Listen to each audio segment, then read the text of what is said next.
Alicia Keys tweeted out Mm-hmm. this ridiculous photograph of a woman in niqab, and it's all like stylized and beautiful, and her Fetishized. leg is sticking out, Yeah. fetishized totally. Mm-hmm. And so I responded with a picture of a black slave being taken to America with like a chain around his neck and chains around his hands. And I said, "Look at this, Alicia. Isn't it beautiful? Look, diversity is our strength. Like, you look at him bringing beauty to America." And then I said, "This is what you're perpetuating, you dumb fuck. Like, how beautiful is this? Is this beautiful to you? How do you like it when the tables are turned?" Because to me, when I see her fetishizing that woman in niqab, Mm-hmm. it will cause the same reaction in me that I hope it caused in her when she saw the picture of that boy. Mm-hmm. She is romanticizing the slavery of these millions of women across the world. Mm-hmm. And some woman writes back, and she says, "Looks like you don't know much about the religion of Islam."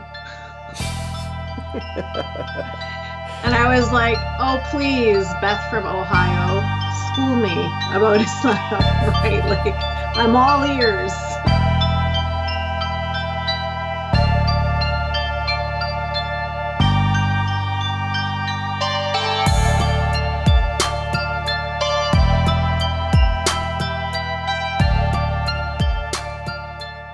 Welcome to the first episode of Sacred Cows. My name is Andre Zip.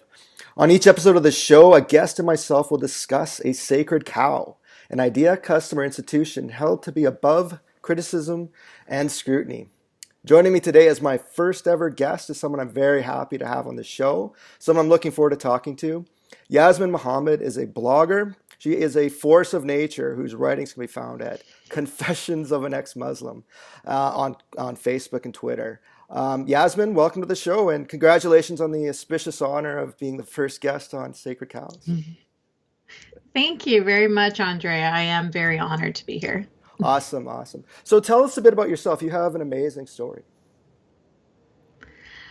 Um, so everybody's favorite part of my story, and the part of my story that I despise the most, is that I used to be married to an Al Qaeda agent in Canada. So people find that it's pretty crazy that happened here in Canada, and I was wearing niqab, and so I got away from him, and I eventually started going to university, took a history of religions course, realized that the Quran was not like this divine book, but it was actually just a collection of plagiarized stories, and so left Islam soon after that. Wow. Yeah, it's if you kind of go into a little more detail on the Lalo Dagash podcast, I invite any viewers who are more interested to go there. I'll just put a link in the description below. But yeah, it's like I said, it's good to have you. So I guess first off, why is Islam a sacred cow? I think that there's two main reasons. I'd say the first reason is because people think that people in the West view Muslims as a minority group. So we shouldn't criticize minority groups, regardless of whatever it is that they're doing. So that's the first problem. And then the second problem is that, as Salman Rushdie has said, the West has internalized the fatwa. So in the Muslim world, where Muslims are not a minority, of course, no one there is allowed to criticize the religion. It's, you get arrested for it. You could be killed for it. There are really strict blasphemy laws. And here in the West, we sort of have taken on those blasphemy laws, even though they don't apply to us, but they're like self-imposed blasphemy laws by yelling out Islamophobia, racist, bigot, whatever, Yes. we silence ourselves. So Political it's not our correctness. necessarily Yeah. even our government political correctness. Exactly. So we end up with the same thing. So we end up neither there nor here can you criticize Islam, because there's going to be social consequences to that. Hmm. And it's like Islam is at the end of the day a religion like any other, like Christianity, Buddhism, Scientology, Hinduism, you name it, and it should be subject to as equal criticism and scrutiny as any other religion.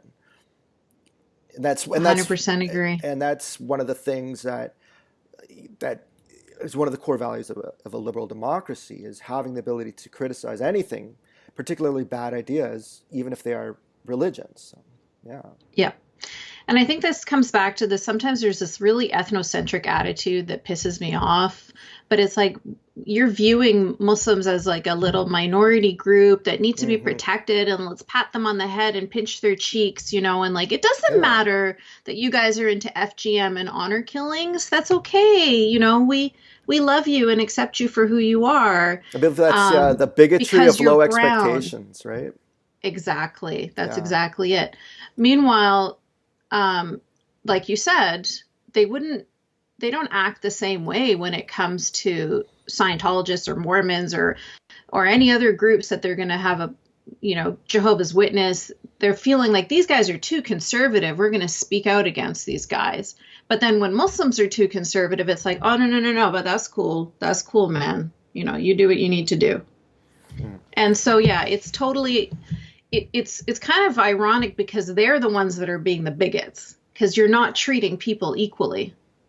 Yeah, Right? absolutely. I think it comes under there's the terms like Orientalism. It's kind of that idea that like this exotic other, right? And they don't even Yeah. it's really a form of condescension and Yeah. prejudice. You're just assuming, oh, like because these people have this exotic culture and their beliefs are completely different from ours, then they're exotic and they must know something we don't. And it's Yeah. complete bullshit. It's a Total fallacy. bullshit. It's a total fallacy.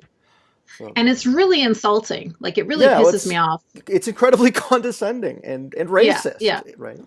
Yeah. Yeah. Totally. I was talking to Faisal Saeed Al-Mutar, who is one of my co-hosts on the Secular Jihadists. And he was saying they want us all to be like pandas in a zoo. And they want to be like, oh, look at the cute little Muslims. Oh, look at them in their authentic garb and their ethnic head wrappings. You know what I mean? Like why can't the Muslim world progress in the same way that the Western world progressed as well? Mm-hmm. When you have liberal and secular Muslims and ex-Muslims speaking out on that side of the world, why can't they be as celebrated as the great minds and liberal thinkers are over in the West, right? Mm-hmm. Like, well, absolutely. it's kind of like they want to keep us down. Well, yeah, like one because then they get like, like talk about that a bit, like because like you have people like yourself or like Ayan Hirsi Ali or Majid Nawaz, like in their like they're almost like I know like Ayan Hirsi Ali has been embraced more by the conservative right than she has been by the liberal left, and that's just mind blowing because she's not a conservative. You think if anyone would no, embrace her, it would be the liberal left, yeah, but that's not the case. And like, why do you think no, why is that? yeah, that's a really good question. The liberal left is actually putting her and Majid Nawaz on lists of like anti-Muslim extremists, Well, yeah, right? The the SPLC. yeah, that is unbelievable. Like that would be like having her and Majid Nawaz on that list, like and everyone else on that list, like Robert Spencer and Pamela Geller. There may be a little. There, maybe they take things. I don't know. Like they're very vocal, but I don't know if I'd call them extremists. But to call someone like Ayan Hirsi Ali an anti-Islamic extremist would be like calling Leah Remini an anti-Scientology extremist, or Noam Chomsky Perfect. as an anti-Semitic extremist. It's that Yeah, yeah, absurd. It's completely yeah, ridiculous. yeah, yeah. And it's a betrayal too. Like that's a big part of it because I know for myself and for Majid and Ayan, like you mentioned, we believe in liberal values. We risked our lives to speak out for liberal values. And to have your fellow liberals treat you with such contempt it's really tough to handle. Like it's there's a lot of ex-Muslims that I know that are so hung up on wanting the left to support them and to like them, and they want to, this is like they want to be a part of that group because they feel like, but I'm a liberal, I want to be here. Meanwhile, liberals are like, fuck you, they're not interested in you. But then conservative people, they do embrace us. I mean, some of them are a little bit more far right, and they hate us anyway because we have brown skin. But the majority of conservative people, they honor us, they respect us, they give us a platform, like what's happening with Ayan. Like, yeah, she's working, like she looks like she's a conservative because they're the only ones that are willing to give her a platform. And if she wants to get her voice out there, then it's the only way that she can get it out, right? Yeah, like I think some people on the left maybe have this view that, like my enemy's enemy is my friend, right? And they kind of have this attitude like, well, like if, like I'm friends with Islam because, this whole idea of multiculturalism and inclusion, blah, blah, blah. But if she's speaking out about it, she can't be good. She's got to be aligned with those racist right-wing people who hate Islam and Muslims, right? And it's simple-minded is what it is. It is. Just think about that just stay with that thought for like 5 seconds, But no, it's just really simple. It's like, oh, if the right wing don't like Muslims, therefore we love Muslims. Like, therefore we're going to celebrate Linda Sarsour and have her be the co-chair of a liberal women's march because she's not liked by the right. It's like, do you realize that you don't like the right because they're conservative Americans, and conservative Americans are not nearly as conservative as this woman that supports Sharia law that you have leading your march? Like, what could be more conservative than Sharia law, for fuck's sake, And now this is the woman that is that you have up on a pedestal that Bernie Sanders is tweeting about. Like, it's so confused. They don't realize that they are the right-wing Muslims.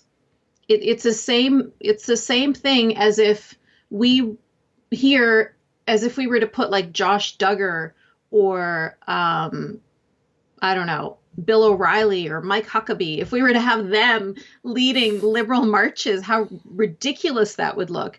But they just don't know. They're just clueless. They're like, oh, she has a thing on her head, therefore she must be a liberal and we must support her. No, there's nothing liberal about her. She's super conservative. She's a Democrat because Democrats pander to minorities much more than the Republicans do.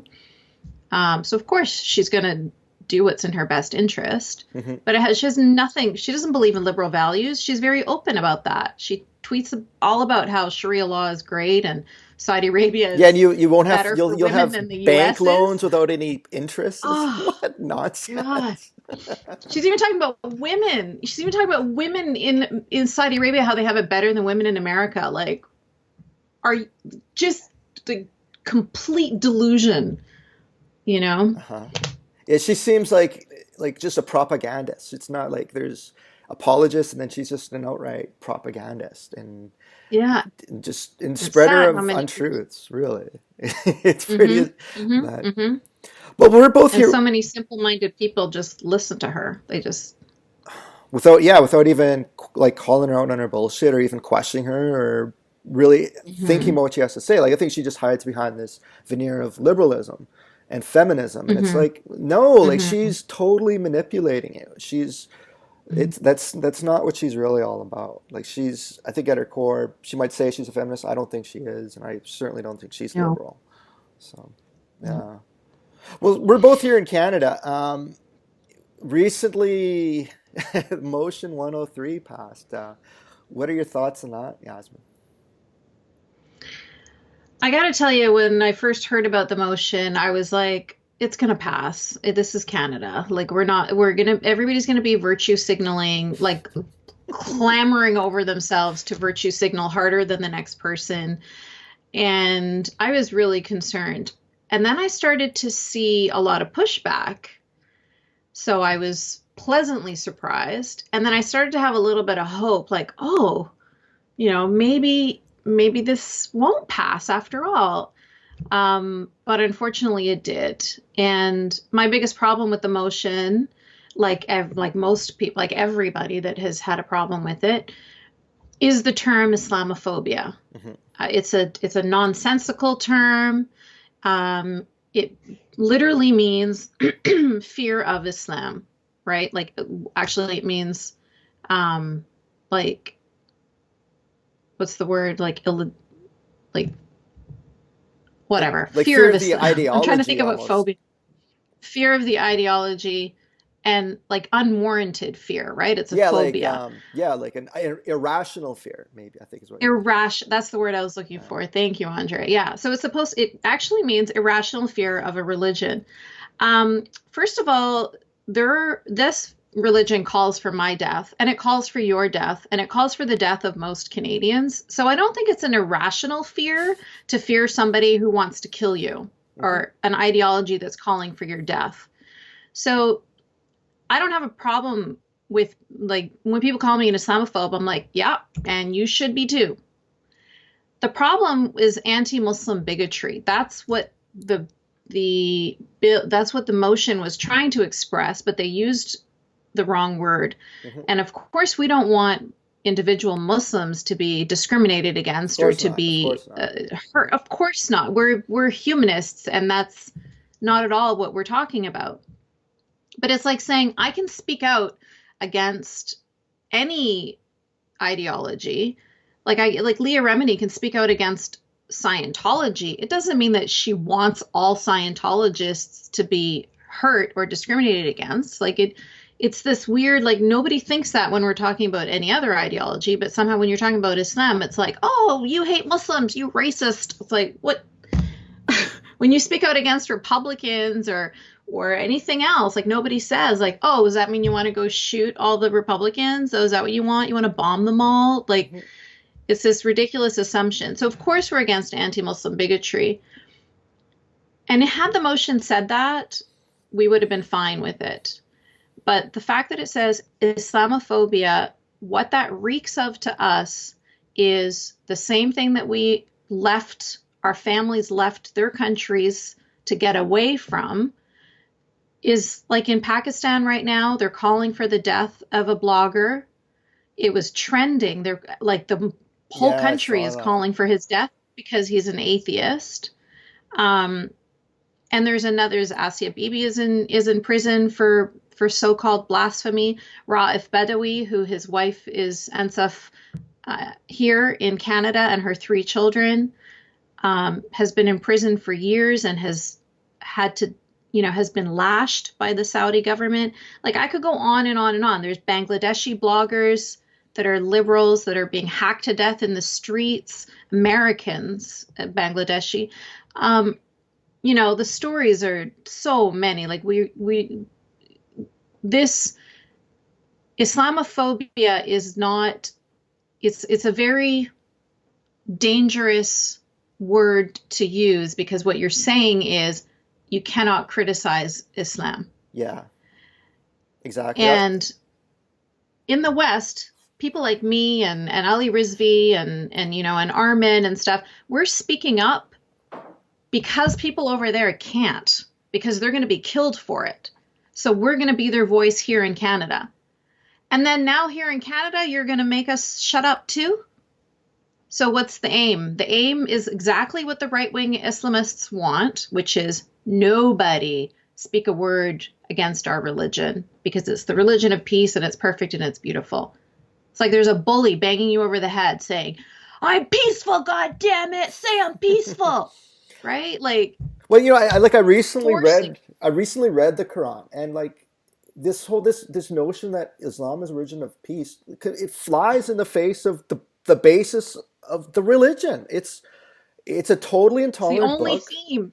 Well, The only theme of the I book can is sum up violence, like kill. I can sum up the Quran in maybe three sentences. Okay, God is good. Yeah, he's Believers great. are awesome and they're going to go to heaven. Christians, Jews, polytheists, and non believers are the scum of the earth. they're subhuman, and chop their they're going heads to off. rot in hell, right? That's really what Perfect. most of them of the Quran is, That's the over book and report right over there. and over and over again, really. Yes. And Yes. it's And the over and over and over again is key because that's how brainwashing works. mhm. That's why you pray 5 times a day. And there's certain surahs, chapters from the Quran that you have to say in every prayer multiple times.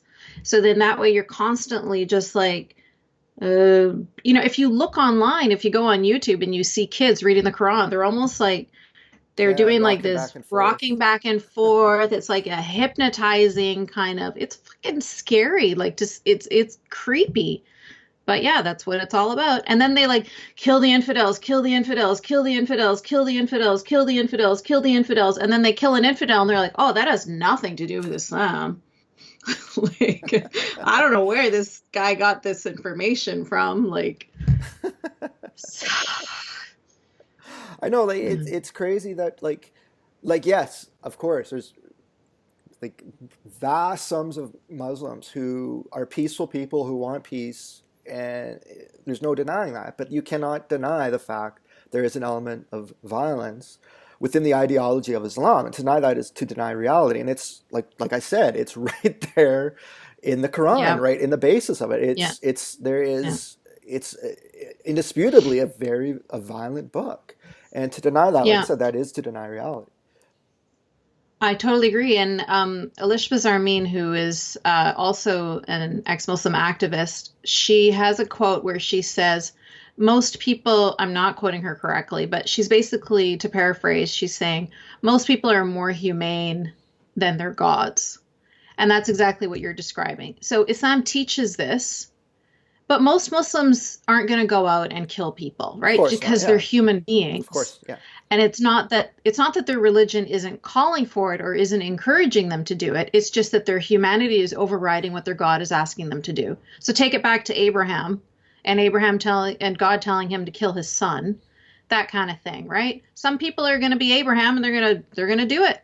They're going Hmm. to kill their son in an honor killing. They're going to join ISIS. They're going to join Al Qaeda. They're going to join Boko Haram. I mean, there's a lot of places they can join, right?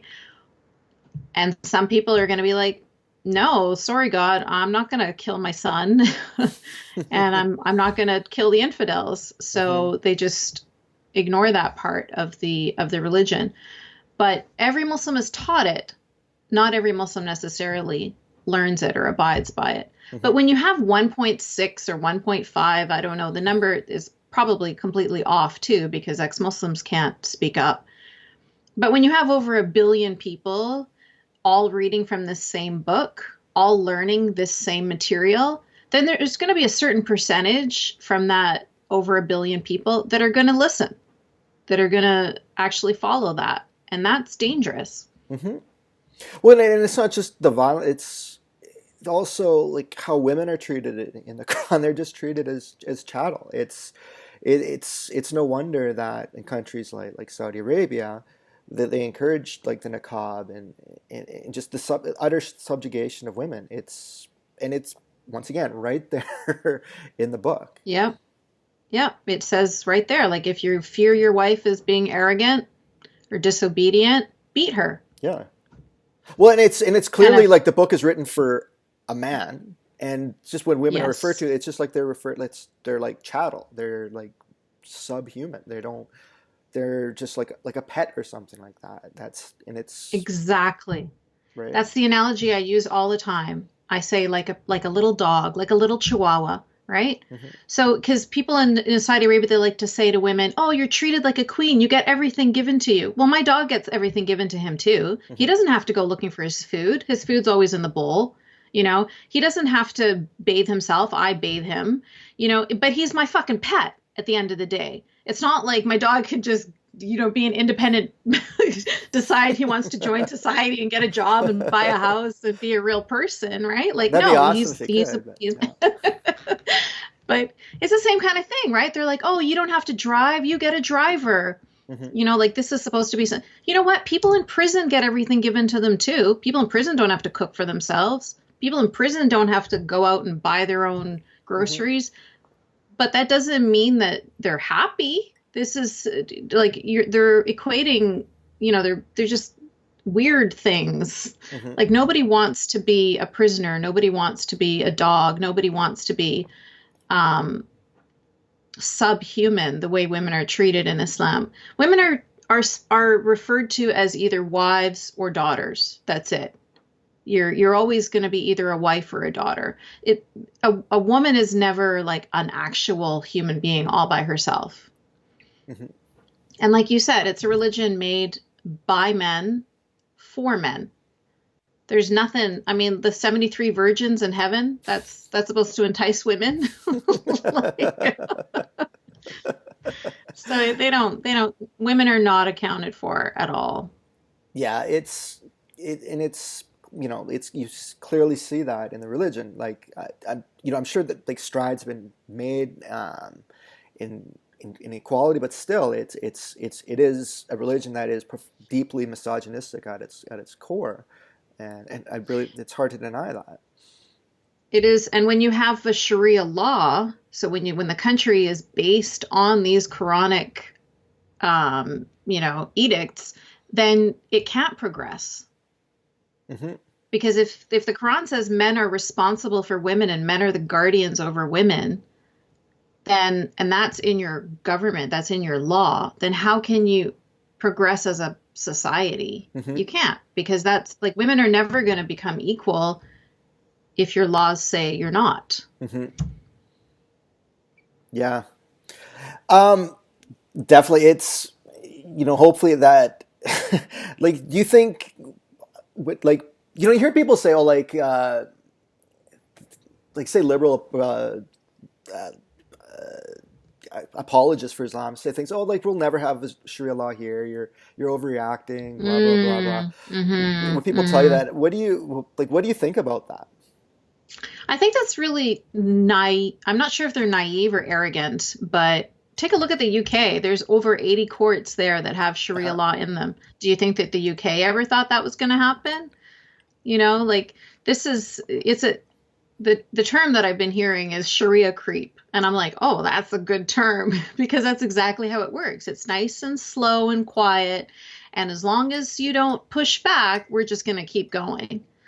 And that's why I'm afraid for Canada right now, because I Hmm. feel like we're still okay. We're not as screwed as the UK or Sweden or Germany. We're still okay. We still have a chance to do this right. We still have a chance to say these are our Canadian secular values, right? Free Hmm. speech, equality for women, um, you know, equality for the LGBT community. Like this is what we believe in, Freedom and that's the for stop religion, sign. freedom from religion, Yes, right?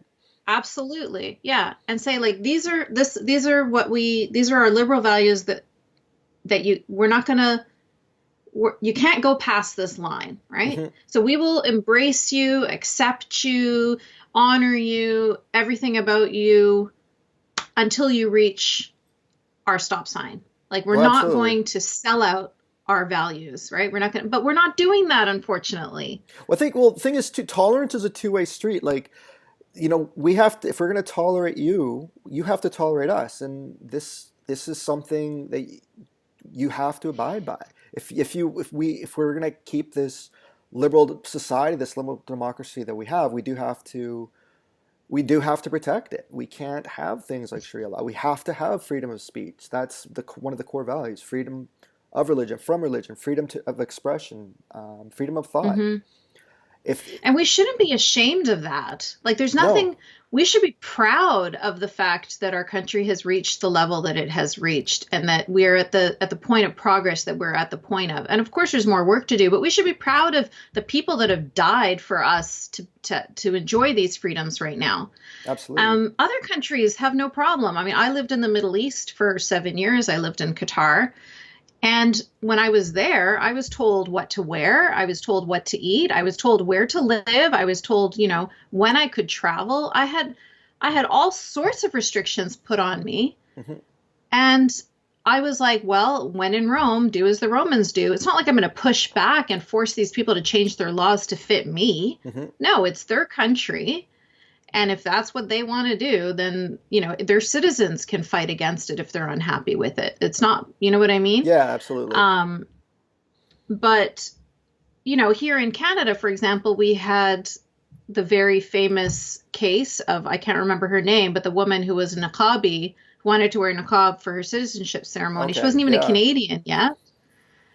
And she's demanding that we change the rules to fit her. And we did. See, that was like another point right there. Like that was, we keep on, we shouldn't do that. We should say like, no, ski masks aren't allowed.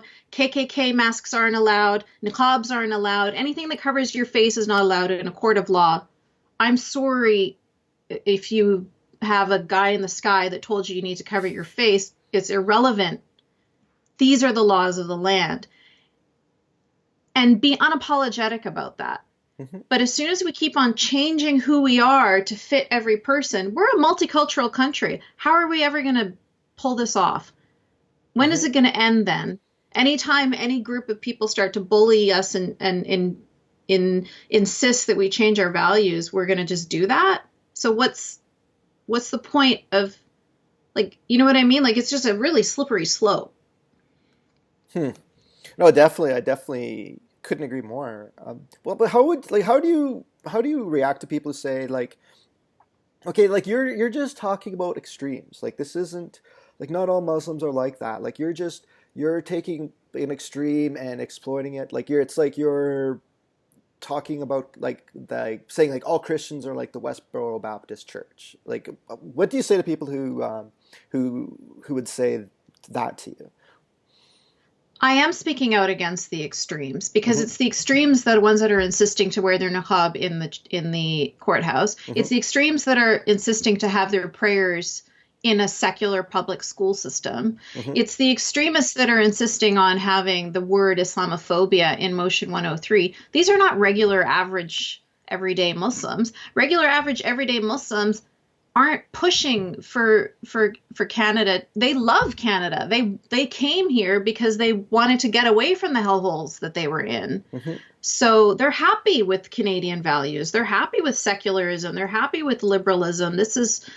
They're not saying anything. In fact, there are a lot of Muslims that were speaking out against M103, a lot. And a lot of those Muslims were being shut down and being called Nazis and Islamophobes and fascists and everything else that's being thrown at anyone who. And these are practicing Muslims. These are practicing like brown-skinned Pakistani Yeah. or whatever, Iranian, like all of people with like accents still sometimes. They don't care. No, you're a Nazi. Just because it's like, well, it's a simple-minded, like they just don't think, Mm-hmm. right? It's just like support Muslims or Nazis. That's Mm-hmm. it. Those are your two choices. I think the problem a lot of people have, like particularly like Islamic apologists, people on the left, is that they conflate anti-Muslim bigotry with being anti-Islam or just being critical of Islam. Like maybe like a conversation we're having. Like we're not spewing hate. We're like I'm not like all we're doing is criticizing like what Sam Harris called the motherload of bad ideas. Of course we do. No liberal doesn't want to Okay. criticize bad But ideas. Islam at this moment is the motherload of bad ideas. Jesus. So we have That's just ideas a fact. like All right, Yasmine. Well, it's been a great talking with you. Anything, any shout outs you want to give out to your blog or anything? So my blog is confessionsofanex-muslim.com, and our podcast, The Secular Jihadists, is every second Wednesday. We release a new podcast, and those are really good. It's with me and Faisal Al-Mutar, Ali Rizvi, and Armin Nevabi, who started the Atheist Republic. So the four of us get together and we talk about different things. Twice a month we release a podcast, once with a guest and once with just the four of us and our patrons having a conversation together. So check it out. Sweet. Awesome. Okay, well, thank you very much for being the first guest. So recently I read this book, Submission by Michelle Houellebecq. Have you heard of this? Nope. It's sort of like, it's, like 1984, Brave New World, Yeah. Handmaid's Tale. It's in that genre, that dystopia, but it's France in the 2020s, and it's an Islamic government has been taken over. Oh, Oh, that's horrible. So, this is a thank you. I want to buy you a copy and send it to you. I can either send it to your Oh Kindle my or the hard gosh. copy, whatever you want. Because yeah, just for Kindle would be great. I'll Kindle would get be you great. information. Awesome. Okay, awesome. But all right, Yay, I'm so excited. No, it's a great book. I hope it's not going to make me too sad. No, it's kind of it's a funny book actually, and well, yeah, it might Good. make you sad, but it's it'll Yeah. I think you'll really France is doing appreciate it. okay. Yeah, think. yeah, really. They're pushing back. They're pushing Yeah. back, but we'll see. But all right, Yasmine, it's been great talking with you. I really appreciate it. Thanks for Thank you, Andre. being on the Sacred Cows.